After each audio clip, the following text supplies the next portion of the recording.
अभी नेटफ्लिक्स पर एक मूवी आई है जिसका नाम है लकी भास्कर। अब बाद में देख लीजिएगा। उस मूवी में एक सीन है, उस सीन में दिखाते हैं कि जो उस मूवी का स्टार होता है वो अपनी फैमिली के साथ एक ज्वेलरी शोरूम में जाता है। अब वो जिस कार से जाता है वो होती है मारुति 800। उस टाइम पर मारुति 800 भी बहुत लिमिटेड लोगों के पास होती थी, बट वहाँ पर जो ज्वेलरी शोरूम के बाहर जो वैले के ड्राइवर्स होते हैं वो बोलते हैं सर आगे जाइए और आगे जाके पार्क कर दीजिए अपनी गाड़ी। मतलब वो वैले में गाड़ी को रिसीव नहीं करते, वो आदमी खुद जाके पार्क करके आता है। अब जब वो बैठा होता है शोरूम में, वो बोलता है क्या मुझे एक गिलास पानी मिल जाएगा? तो वहाँ पर जो शोरूम में स्टाफ होता है वो बोलता है सामने जाइए और ग्लास से जाके पानी पी लीजिए। मतलब वो वहाँ पर पानी भी नहीं देते उसे, वो जाके पानी पीता है। अब वो वहाँ पर क्या देखता है कि कोई और आदमी जो एक महंगी गाड़ी से उतर रहा है उसकी गाड़ी को रिसीव करने के लिए भागे भागे आ जाते हैं जो वैले ड्राइवर्स होते हैं, और वो वैले में गाड़ी को रिसीव करते हैं और वहाँ पर शोरूम का ओनर खड़ा हो जाता है जब कोई अमीर आदमी आता है। अब अमीर लोगों को वहाँ पर जूस भी सर्व किया जा रहा है और इसे पानी भी नहीं पिलाया जा रहा, जबकि इस मूवी में दिखाया गया इस आदमी ने काफ़ी पैसे कमा लिए थे। अब वो वापस जाता है उस शोरूम से, जाकर एक महंगी गाड़ी खरीदता है, नए कपड़े खरीदता है। पहले बाटा के जूते खरीद रखे थे, अब पराडा के जूते खरीदता है।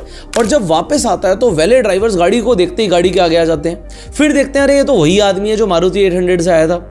अब वो गाड़ी को रिसीव करते हैं, शोरूम का मालिक आगे खड़ा हो जाता है और वो सारी ज्वेलरी खरीद लेता है और अब उसे पानी की जगह जूस भी पिलाया जाता है।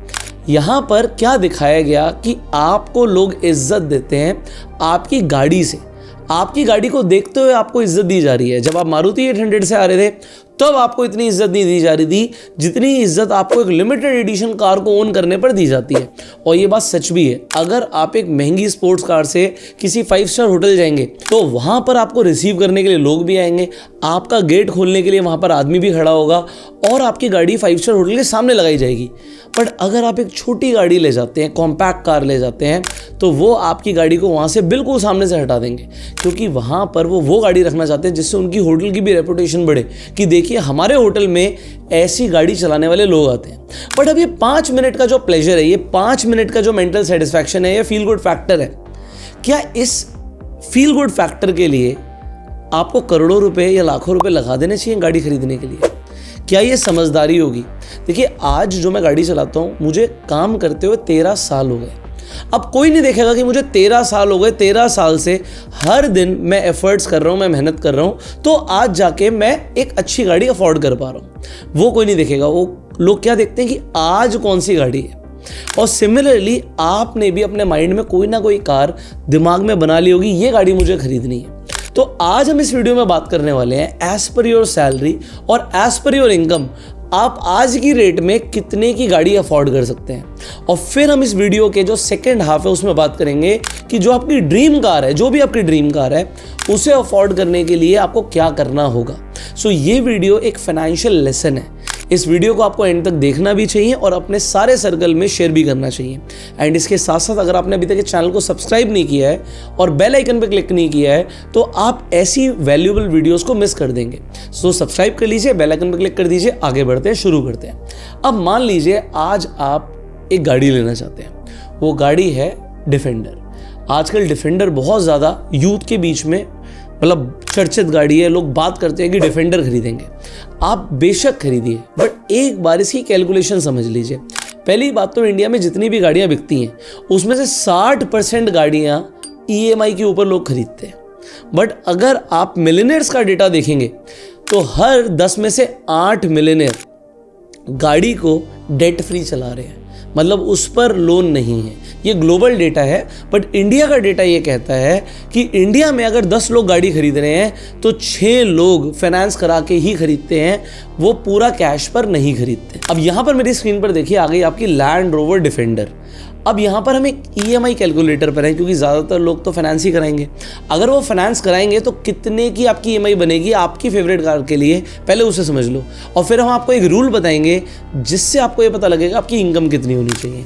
तो अगर आप लैंड रोवर देखोगे डिफेंडर, तो डिफेंडर के कई सारे मॉडल्स हैं। अब यहाँ पर आप पेट्रोल मॉडल की हम बात कर रहे हैं, बट अगर आप डीजल की बात करते हो जिसमें 3 लीटर इंजन आता है, सो एक 2 लीटर इंजन है, एक 3 लीटर इंजन है, सो अलग अलग वेरिएंट्स हैं। सो मैं सबसे सिंपल, सबसे सस्ती 2 लीटर पेट्रोल इंजन की बात करता हूँ। ऑल्दो इसमें इतनी पावर होगी नहीं, डिफेंडर भी ले रहे हो पावर भी नहीं है, पर ठीक है, अगर वो सिर्फ नाम का ही शो ऑफ करना तो ठीक है। सो डाउन पेमेंट की जब मैं बात करता हूँ तो रूल क्या है, रूल है 24-10 रूल। अगर आप सिंपली गूगल पे लिखोगे 24-10 रूल, सो ये जो रूल है ये बहुत ही एक फेमस रूल है और ये एक सिंपल फाइनेंशियल रूल है कि अगर आप गाड़ी खरीद रहे हो सो आपको 20% तो डाउन पेमेंट देनी है। 4 साल के लिए आपको मैक्सिमम फाइनेंस कराना है। अगर आप लोन ले रहे हो तो रीपेमेंट टेन्योर सिर्फ 4 साल का होना चाहिए, उससे ऊपर नहीं होना चाहिए, कम हो सकता है। उसका रीज़न क्या है वो भी मैं आपको बताऊंगा। और यहाँ पर जो आप गाड़ी खरीद रहे हो, अब गाड़ी खरीदना उसमें देखो क्या क्या आ रहा है, कीपिंग द कार, उसकी लोन पेमेंट, उसका इंश्योरेंस, उसकी मेंटेनेंस, उसका पेट्रोल, ये सारा खर्चा 10% ऑफ योर मंथली इनकम से ज़्यादा नहीं होना चाहिए। मतलब आप एक बात समझो, एक आदमी अगर 50,000 रुपये कमा रहा है तो वो अपने ट्रांसपोर्टेशन में कितना पैसा लगा सकता है? ये रूल कह रहा है भैया 10% मतलब 5,000 आप अपना आने जाने में लगाइए। अब आप कहोगे 5,000 में कौन सी EMI होगी और 5,000 में कौन सा पेट्रोल भरेगा, तो इसका मतलब यह है कि आप एक कार अफोर्ड नहीं कर सकते। आप या तो एक मोटर बाइक अफोर्ड कीजिए या फिर पब्लिक ट्रांसपोर्ट को यूज़ कीजिए। अभी आप इस लेवल पर कार अफोर्ड नहीं कर सकते। अगर आप कर लेंगे तो एक बहुत बड़ी मुसीबत में फंस जाएंगे। मैं आपको समझाता हूँ वो कैसे होगा। अगर कोई आदमी 50,000 कमा रहा है, आपको यार वो तो 25,000 की 30,000 की भी EMI दे देगा। रूल क्या है, जो अगर आप लोन कराने जाओगे तो इनका बड़ा सिंपल सा रूल है जिससे बोलते हैं debt to income ratio. Debt to income ratio क्या कहता है कि 45% आपकी इनकम का आपको डेट मिल सकता है, आप एलिजिबल हो। जो भी बैंक है या फाइनेंशियल एंटिटी है वो सिर्फ यही देखेगी कि आपकी जो इनकम है उसका आप कितना % लोन में दे सकते हो। अब आप चाहे होम लोन के लिए जाओ, चाहे आप कार लोन के लिए जाओ, आपका जो टोटल लोन है, अगर किसी आदमी की पहले से मान लीजिए किसी की 1 लाख रुपए की इनकम है और उसकी 20,000 की किस्त है तो उसे 25,000 तक का लोन और मिल जाएगा। मतलब 1 लाख की इनकम पे 45% के हिसाब से आप 45,000 तक की EMI भर सकते हो। ये कोई भी बैंक समझता है या फाइनेंशियल एंटिटी समझती है, NBFC हो सकता है, कोई भी हो सकता है। तो 45% तक आपको लोन दे देंगे, बट आप ट्रबल में फंसेंगे क्योंकि सिर्फ गाड़ी ही नहीं होती ज़िंदगी में। वो 5 स्टार होटल में आप वहाँ पे लॉबी में एंटर करते हो, उसके बाद आपने गाड़ी तो छोड़ दी, वो 5 मिनट का फील गुड फैक्टर तो चला गया, अब कार नहीं है। अब आप कैसे व्यक्ति हैं, आपका नेचर कैसा है, आप लोगों को ट्रीट कैसे करते हैं, ये अब ज़्यादा मैटर करता है। तो इंप्रेशन एक कार से पड़ता है, उससे ज़्यादा इस चीज़ से इंप्रेशन पड़ता है कि आप कैसे व्यक्ति हैं। बट लोग दिखावे के चक्कर में जितना मैक्सिमम लोन मिल सकता है उतना मैक्सिमम लोन ले लेते हैं। वो अब चाहे क्रेडिट कार्ड का हो, पर्सनल लोन हो, कार लोन हो, होम लोन हो, कोई भी लोन हो, बट लेना कितना चाहिए? गाड़ी के लिए आपको 10% से ऊपर खर्चा नहीं करना। सो हम वापस चलते हैं डिफेंडर पर। तो देखिए मैंने पहले से 4 साल यहाँ पर सिलेक्ट किया हुआ है। अगर आप इंटरेस्ट रेट देखेंगे तो ऊपर नीचे हो सकता है। यहाँ पे एवरेज इंटरेस्ट रेट लिया हमने 9.8% का। आप कहते हो मुझे 9.5 मिल जाएगा, बहुत अच्छी बात है, 9% मिल जाएगा और अच्छी बात है, बट हमने जो स्टैंडर्ड है हमने वही लिया था 9.8 का। और यही अगर कोई और आप कार लोगे उसमें भी सेम ही कैलकुलेशन में आपको दिखाने वाला हूँ। तो अब रूल क्या कहता है कि आपको 20% डाउन पेमेंट देनी चाहिए। सो अगर ये गाड़ी 1,20,00,000 की है तो तकरीबन 22 लाख हो गया, मैंने 20 लाख रुपए पकड़ के चलाए, चलो आपने 20 लाख की डाउन पेमेंट दे दी। आपको बैंक लोन कर देगा आपकी प्रोफाइल के अकॉर्डिंग, बट आपकी EMI कितने की आएगी? EMI आएगी 2.5 लाख रुपए की। अब सिर्फ EMI नहीं है, पेट्रोल भी है, मेंटेनेंस भी है, इंश्योरेंस भी है। गाड़ी में वियर एंड टियर होता रहता है क्योंकि ये डेप्रिशिएटिंग एसेट है। एसेट बोलते हो बट अब रॉबर्ट कियोसाकी गाड़ी को लाइबिलिटी बोलते हैं। रिच डैड पुअर डैड अगर आपने पढ़ी होगी तो बेसिकली जो चीज़ आपकी जेब से पैसे लेती है वो लाइबिलिटी होती है। अब ये जो EMI है सिर्फ आप इसे अपना खर्चा मत मानिए। देखो EMI के अलावा पेट्रोल डीजल की कॉस्ट, इंश्योरेंस की कॉस्ट, कुछ बीच में मेंटेनेंस की कॉस्ट, तो जो भी EMI आ रही है उसका मिनिमम 20% आप मान के चलो एक्स्ट्रा लगेगा। सो ये 2.5 लाख जो है इस पे आप 50,000 और जोड़ दो। अब इसके अंदर आपकी इंश्योरेंस, पेट्रोल, डीजल और मेंटेनेंस ऐड हो चुका है। अब अगर कोई 10,000 रुपए की EMI आ रही है तो वहां पर जरूरी नहीं है 20% में काम हो जाए, वो ज़्यादा भी लग सकता है। सो आप मान के चलो यहाँ पर आपका 3 लाख रुपए का महीने का खर्चा है। अगर ये 3 लाख का खर्चा है तो अगर हम इस रूल के अकॉर्डिंग चलते हैं तो ये रूल कह रहा है 10% ऑफ द इनकम। तो आप सीधा यहाँ पे 3 लाख को बढ़ाकर कर दो 30 लाख। अगर आप 30 लाख रुपया महीना कमा रहे हैं तो आप डिफेंडर अफोर्ड कर सकते हो। अगर आपने डिफेंडर खरीद ली, क्योंकि बैंक आपको 45% तक का तो लोन दे देगा, जो भी आपकी मंथली इनकम है।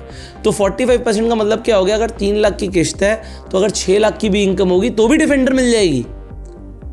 उससे भी कम में अगर कोई ला रहा है तो पूरा ही शो ऑफ है। मैं तो कहता हूँ कोई अगर 6 लाख रुपए की इनकम पे भी डिफेंडर खरीद के आ रहा है तो वो शो ऑफ कर रहा है। That is the show off. आप कितना अफोर्ड कर सकते हो ये आपको पता होना जरूरी है। So as per your income आप कितना अफोर्ड कर सकते हो, जो भी आपकी इनकम है उसका 10% आपकी ईएमआई और अदर कॉस्ट में जाना चाहिए, ये रूल कहता है। अगर आप इससे ज़्यादा खर्चा कर रहे हो तो आप एक फाइनेंशियल ट्रबल में आ जाओगे। मैं आपको रियल लाइफ एग्जांपल देता हूँ। मेरा एक फ्रेंड था, ये आज से 10 साल पहले की बात होगी, मैं और वो दोनों स्ट्रगल कर रहे थे। मैंने उस टाइम पे खरीदी एक second hand Ford Figo green colour की। ऑल्दो गाड़ी चली गई बट मैंने कलर रख लिया, आज भी मैं ग्रीन कलर की गाड़ी चलाता हूँ। बट उसने उस टाइम पर जाके एक BMW खरीद ली। अब BMW जब खरीदी, मुझे पता है उसकी और मेरी इनकम में फ़र्क नहीं है। हम दोनों बराबर पैसे कमा रहे हैं, बट मैं एक फीगो चला रहा हूँ और वो BMW चला रहा है। आप समझो, मुझे समझ आ रहा था वो जितने पैसे कमा रहा है ना वो सिर्फ गाड़ी में ही लगाए जा रहा है। तो यहाँ पर क्या होता है कि अगर आप गाड़ी में ही पैसे लगाते रहोगे तो आप इन्वेस्ट क्या करोगे, आप अपने फ्यूचर के लिए सेव क्या करोगे, आप अपनी स्किल्स पर क्या खर्चा करोगे, अपनी फैमिली के लिए क्या खर्चा करोगे। So car is not everything. अगर आप इस तरीके से सोचो, एक क्वेश्चन है मेरा, आप लोग बताइएगा, अगर आपके पास इस दुनिया में सिर्फ अगर 1 महीना बचे तो क्या आप जाके कार खरीदोगे? आप कहोगे अगर सिर्फ 1 महीना बचे तो शायद मैं दुनिया घूमूं, अपने फैमिली को टाइम दूं, मैं कुछ और स्पिरिचुअल एक्टिविटीज़ करूं, बट शायद मैं गाड़ी पे पैसा ना लगाऊं। तो car is not that important जितना आपको लगता है कि मेरे लिए इंपॉर्टेंट है। एक बार आप खरीद लेते हो। मैंने मर्सिडीज़ जब खरीदी उसके बाद क्या हुआ, कोविड आ गया और 2 साल मेरी कार घर पर खड़ी रही। उस टाइम पे मैं सोच रहा था कि यार ये तो चल ही नहीं रही और ये डेप्रीशिएट भी होती जा रही है, क्योंकि कार्स अपनी वैल्यू लूज करती हैं। अब मैं आपको यहाँ पर स्वीट स्पॉट भी बताऊंगा। सो वीडियो को देखते रहिए, आगे बढ़ते हैं आप कौन सी कार अफोर्ड कर सकते हैं, and then we will talk about the sweet spot. So हम बिल्कुल बेसिक से शुरू करते हैं यहाँ पर ऑल्टो कार से। अब ऑल्टो आप कहोगे यार मेरी तो फेवरेट नहीं है, बट कभी कभी it's not about favourite, it's about A utility.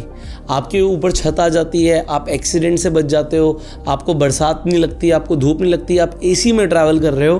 तो अगर आप ऑल्टो भी अफोर्ड करते हो इट इज़ गुड, क्योंकि आपकी पूरी फैमिली बैठ के साथ में जा सकती है। सो दिखावे में कुछ नहीं रखा। मेरी मम्मी एक डायलॉग बोलती हैं, मुझे बड़ा अच्छा लगता है, तो मैं आपको बता देता हूँ कि हमें ना घर फूंक के तमाशा नहीं देखना।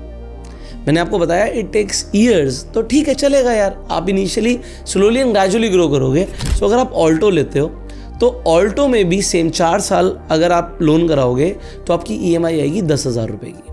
अब ये 10,000 अगर आप खर्चा कर रहे हो और 20% और जोड़ दो तो आप तकरीबन 12-13 हज़ार रुपये महीने का खर्च करोगे। अगर आप 12-13 हज़ार रुपये खर्च करने वाले हो, ज़्यादा कम हो सकता है, तो आपकी इनकम ऑल्टो अफोर्ड करने के लिए भी should be more than 1 lakh रुपये। अगर आप 1 लाख से कम कमा रहे हो so it is not the time to buy a car और at least a new car. You can buy a second hand car then, but you can not buy a new car। अब मैंने बात करी थी कि मैं स्वीट स्पॉट की बात करूंगा। स्वीट स्पॉट क्या होता है? स्वीट स्पॉट वो टाइम होता है जब आप एक यूज्ड कार खरीदने जाते हो तो आपको कितनी पुरानी गाड़ी खरीदनी चाहिए। तो कार में 2 चीज़ें होती हैं। एक तो कार की वैल्यू गिरती है डेप्रिसिएशन की वजह से। जैसे ही आप गाड़ी शोरूम से निकालते हो 1 महीने में गाड़ी की जो वैल्यू है वो 11% गिर जाती है। इसका मतलब है कि अगर आपने 1 करोड़ की गाड़ी खरीदी और 1 ही महीना हुआ, आप कहते हो 1 महीने के बाद मुझे नहीं समझ आ रही, मैं बेच रहा हूँ या मुझे पैसे की ज़रूरत है, तो आपको 1 करोड़ थोड़ी मिलेगा। अब आपको सिर्फ 90 लाख रुपए मिलेंगे, वो भी ज़्यादा से ज़्यादा। अगर आप 1 साल गाड़ी को चला लेते हो तो 25% उसकी वैल्यू गिर जाती है। मतलब 1 करोड़ की वैल्यू सिर्फ 75 लाख की रह जाएगी 1 साल के बाद। 3 साल के बाद उसकी वैल्यू 46% डिप्रीशिएट कर जाती है। मतलब आप ये मान के चलो रफली आधी हो जाएगी। 1 करोड़ की गाड़ी 55 लाख की 54 लाख की रह जाएगी। और 5 साल के बाद गाड़ी की वैल्यू 63% डिप्रीशिएट कर जाती है। मतलब अगर आपने 1 करोड़ की गाड़ी खरीद भी ली, अभी हम डिफेंडर की बात कर रहे थे, और आपने 5 साल चला ली, तो आपको लगभग आप मान के चलो 40 लाख के आसपास मिलेंगे। 60% से ज़्यादा वैल्यू डिप्रीशिएट हो जाती है।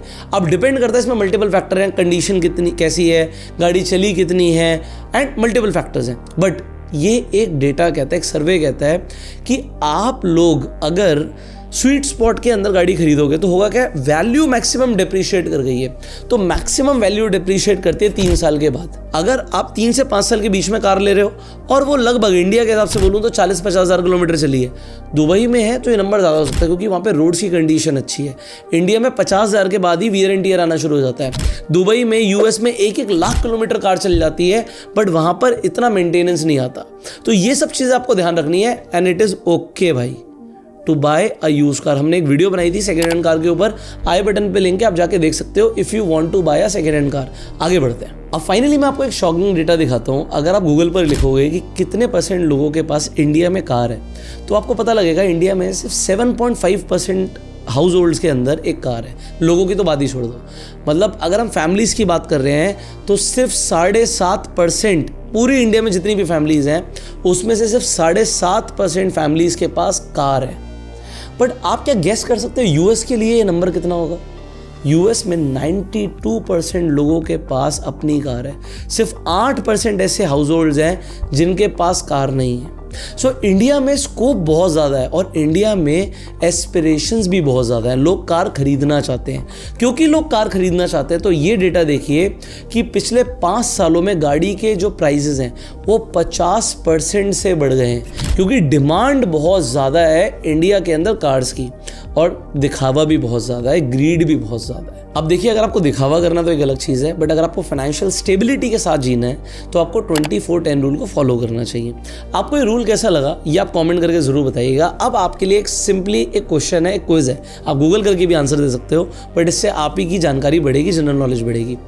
आपको कमेंट करके बताना है कि वो फर्स्ट इंडियन कौन है जिन्होंने इंडिया के अंदर कार खरीदी थी। मैं इंडियन की बात कर रहा हूँ। So first Indian to purchase a car in India, आपको नाम कमेंट करके बताना है and we all are proud of him. So comment जरूर करिएगा और बाकी अगर आपको नहीं पता आंसर तो सिंपली लोगों के कमेंट जाके पढ़ सकते हैं। आप इस वीडियो को शेयर कीजिए मैक्सिमम लोगों के साथ। अब फाइनली अगर आप स्टॉक मार्केट में इंटरेस्टेड हैं, आप ऑप्शन ट्रेडिंग को डिटेल में सीखना चाहते हैं, थोड़ा एडवांस लेवल पर सीखना चाहते हैं, तो हर संडे, आज अगर आप इस वीडियो को देख रहे हो 1 साल के बाद भी हर संडे वेबिनार्स होते हैं। तो अगर आपको, वैसे तो पेड वेबिनार है, बट अगर फ्री में अटेंड करना है तो जो स्क्रीन पर प्रोमो कोड आ रहा है इससे आप अप्लाई करिएगा। लिंक आपको वेबिनार का डिस्क्रिप्शन में कमेंट में मिल जाएगा, उस पर रजिस्टर करेंगे तो प्रोमो कोड अप्लाई कर देना और आप फ्री में जाके सीख सकते हो ऑप्शन ट्रेडिंग को डिटेल में, खासकर ऑप्शन चेन को। तो अगर आपको ट्रेडिंग में इंटरेस्ट है, do attend the webinar. Beginners भी आ सकते हैं, बट आपको काफी मजा आएगा। हम आपसे मिलेंगे अगली वीडियो में, तब तक के लिए you like this video, subscribe this channel, go self made and जय हिंद।